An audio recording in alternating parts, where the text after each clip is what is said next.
rekan-rekan media yang saya banggakan, pada pagi hari ini baru saja Presiden Kim dan delegasi dari Bank Dunia atau World Bank bertemu dengan Pak Presiden, dan di dalam pertemuan itu mungkin secara singkat sebelum nanti akan disampaikan lebih detail oleh Presiden Kim.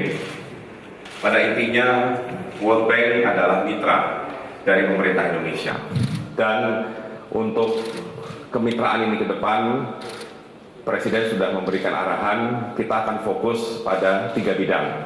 Pertama, untuk kesehatan, khususnya untuk kesehatan terkait ibu yang melahirkan, demikian juga gizi balita. Kemudian yang kedua, perbaikan iklim usaha di Indonesia, khususnya untuk kemudahan dalam berbisnis atau melakukan investasi di Indonesia.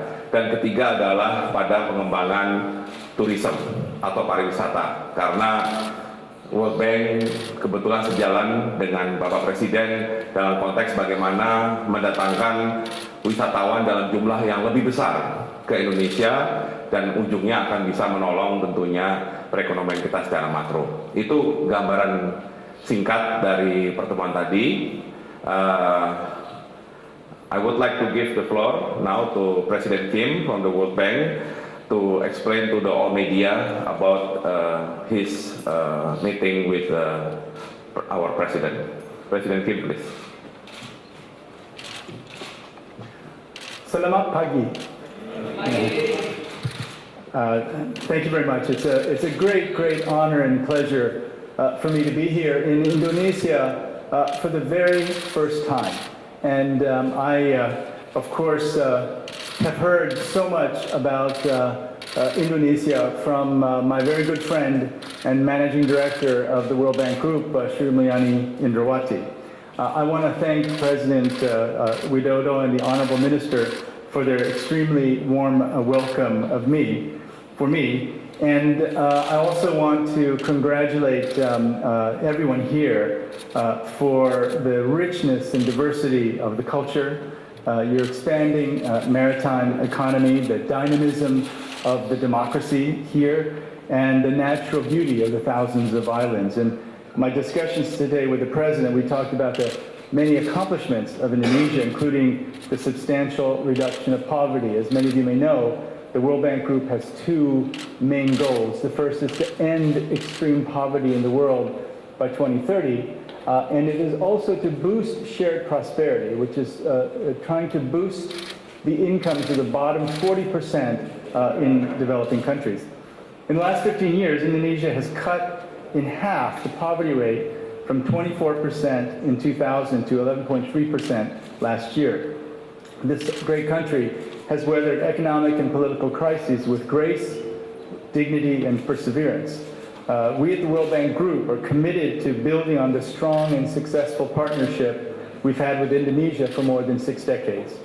In fact, Jakarta is where we built our first office of the World Bank Group outside of Washington, D.C., and it remains the largest office outside of Washington, D.C. for the World Bank in the entire world. We built that office in 1968.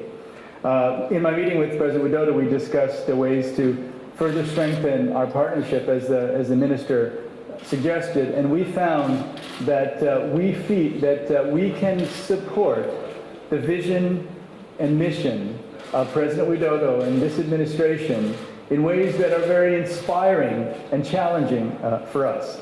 I offered to the President as much as $12 billion over the next 3 to 4 years to support large investments in both physical and human capital, and as was discussed, areas ranging from healthcare to a business environment to tourism, but also in areas that are more basic in infrastructure like energy and roads and ports. I also reiterated our commitment to continue supporting Indonesia by bringing the very best of international experience. We have gone through a major reorganization at the World Bank Group, and in many ways, the reorganization of the World Bank Group was precisely focused on being more relevant for Indonesia. Indonesia is a very sophisticated country They don't need a World Bank to tell them what to do. But the way that we might be able to help is that since we work in so many countries all over the world, we can bring those experiences and then bring them here to Indonesia to see if some of them might be relevant. After our meetings in Jakarta, I'll be meeting with the Vice President Kala later this morning. I'll be traveling to Yogyakarta, where I'll be meeting with residents and discuss some of their most pressing needs, including healthcare services, water and sanitation facilities, etc. I'll be visiting some World Bank Group project sites. In Jogja, I'm also looking forward to meeting with the Sultan of Yogyakarta, His Majesty Sri Sultan Hamengkubuwono, and the special region of Yogyakarta and the World Bank have had a very strong partnership, and I'll also take a look at the Yogyakarta Reconstruction Fund. Tomorrow we will see Jakarta's famous ports, Sunda Kelapa Harbor and Tanjung Priok Port. I've been informed that the two ports tell the story of two Indonesias, one that is modern and resourceful, and another that's steeped in traditional ways and constrained by limited resources. We are absolutely committed to building and expanding our partnership with Indonesia. In my meeting with President Widodo today, I was personally very inspired, not only by his personal story, but also by the fact that he has been a successful business person, and his vision and mission for Indonesia, we think, is both inspiring and exactly going in the right direction. Indonesia has had great success over the last few years. We project that Indonesia will have a 5% growth rate this year, which is lower than in the past, but the vast majority of the countries in the world would be extremely happy with a 5% growth rate. And with the focus that President Widodo talked about in terms of improving the business environment, increasing tourism, improving the health and education systems, and also building the infrastructure that we know is needed, I walked away from the meeting this morning extremely optimistic about the future of Indonesia. Indonesia has so many natural resources, and with a reform-minded, determined leader like President Widodo, and a reform-minded, highly competent team that he has, including the minister, we feel that the future for Indonesia indeed will be very, very bright. Thank you very much. Udah, nggak ada. Oke, saya batasi dua aja ya, 1-2 udah. Satria. During the Asian African Summit, so his suggestion, especially as he also mentioned the IMF. My second question will be on, you mentioned Asia, but how about specifically for this year? I read President Widodo's speech, and I, in fact, spoke to him directly about some of the things that he suggested. You know, one of the things that I expressed to President Widodo that I don't think he knew is the fact that I am an activist, and I'm a medical doctor and an anthropologist, and 20 years ago, I was part of a protest movement called 50 Years is Enough, in which we were on the 50th anniversary of the World Bank Group, we were calling for the world to close the World Bank. So I was a protester myself against the World Bank Group. And the reason that I protested against the World Bank Group is that I felt that the World Bank Group was too focused on GDP growth and not enough on investment in human beings through health and education. So I told President Widodo that in fact, the World Bank Group has changed a lot in the last 20 years. When I heard his points, I understood them in a very specific way. That the institutions like the Bretton Woods institutions that were really formed right before the end of World War II have to now move and evolve in a way that reflects the nature of the world. And I can assure you that that discussion is happening right now on the board at the World Bank Group. And it's a very complicated discussion, it's a very sensitive discussion, but it's one that our 188 member governments are going to have to resolve. It's not my choice. I can't dictate how that happens because we are a multilateral institution. We're an institution that is governed by 188 different countries.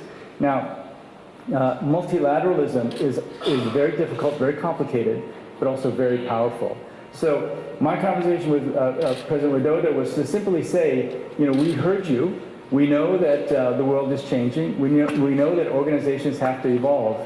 And I simply informed him of all the changes that I have taken the organization through over the last 2.5 years that I think most people don't understand. And I hope I was able to express that we've changed in a way that we think that he will find very helpful to Indonesia.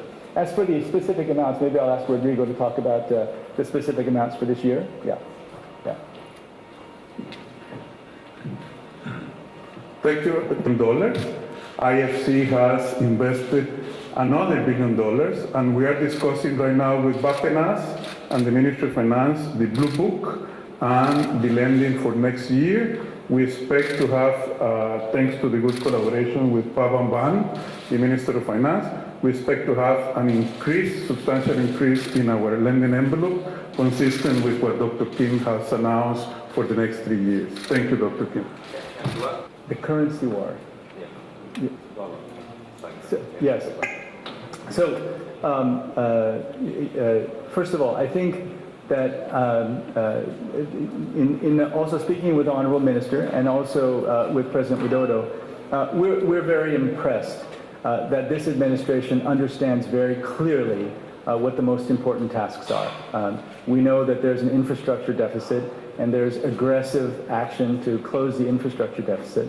But also, I was very impressed with President Widodo's commitment to investing in human capital, investing in human beings, in education, in healthcare.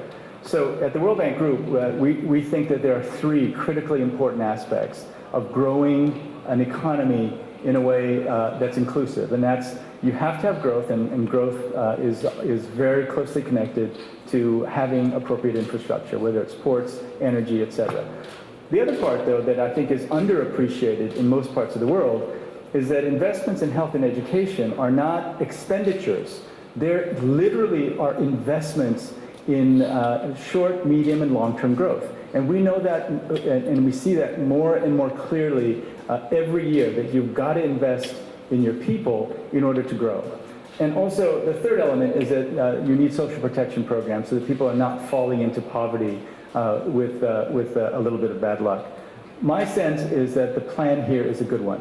And my sense is that that as long as this country continues on the path of financial prudence, and with the creation of more fiscal space in the last year, I think that there is much more confidence that budgetary matters will be resolved, and the understanding of what it will take to grow at 5.7% now and in future years, we thought was very, very clear. Now, we don't know when interest rates will go up, but we're certain that interest rates will go up sometime, probably over the next year. Again, nobody knows exactly when that's going to happen. Here's the key. In June of 2013, during what was called the taper tantrum, when Ben Bernanke simply announced that sometime in the future interest rates would go up, what you saw was current